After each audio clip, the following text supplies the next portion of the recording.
O livro do profeta Naum. Esse pequeno livro profético é uma coleção de poemas anunciando a queda de um dos piores opressores de Israel, o antigo império da Assíria e a sua capital, Nínive. Os assírios surgiram como um dos primeiros grandes impérios do mundo e a sua expansão em Israel resultou na destruição total e exílio do Reino do Norte e suas tribos. Os exércitos assírios foram violentos e destrutivos, em uma escala que o mundo nunca tinha visto antes. E assim, Israel e os seus vizinhos estavam aguardando a queda da Assíria, que finalmente chegou no ano 612 a.C.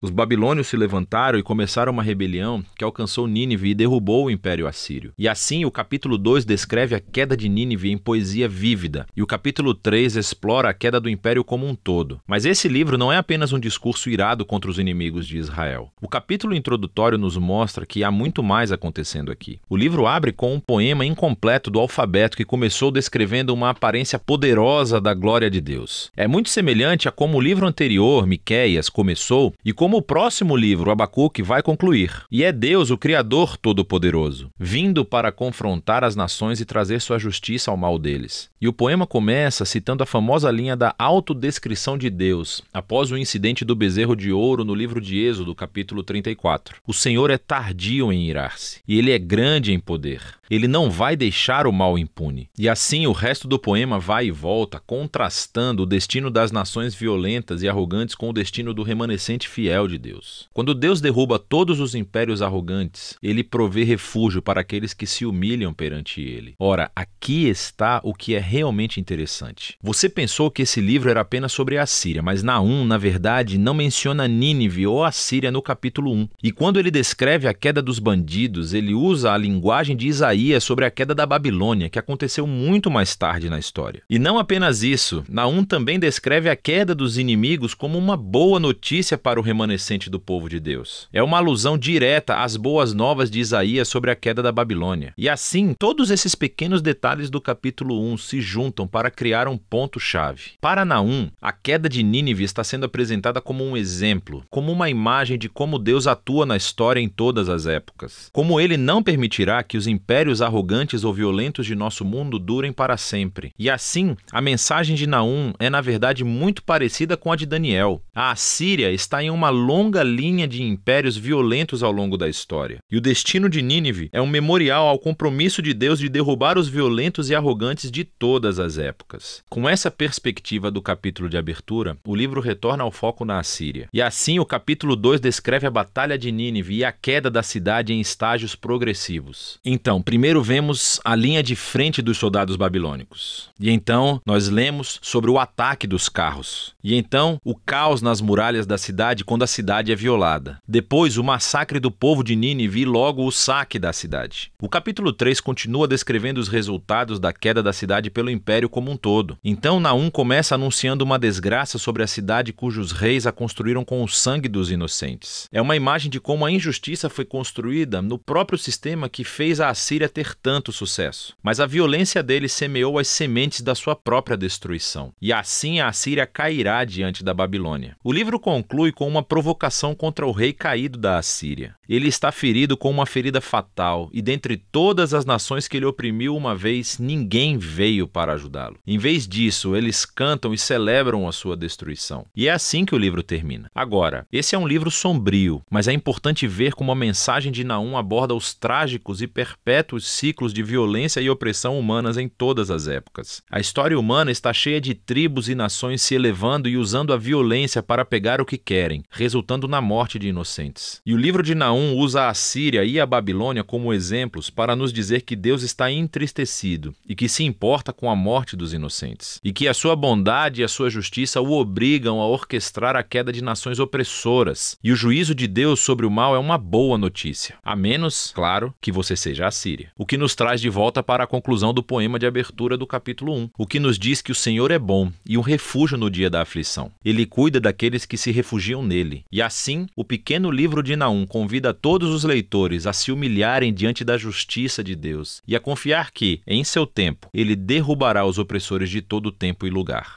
E é disso que trata o livro de Naum.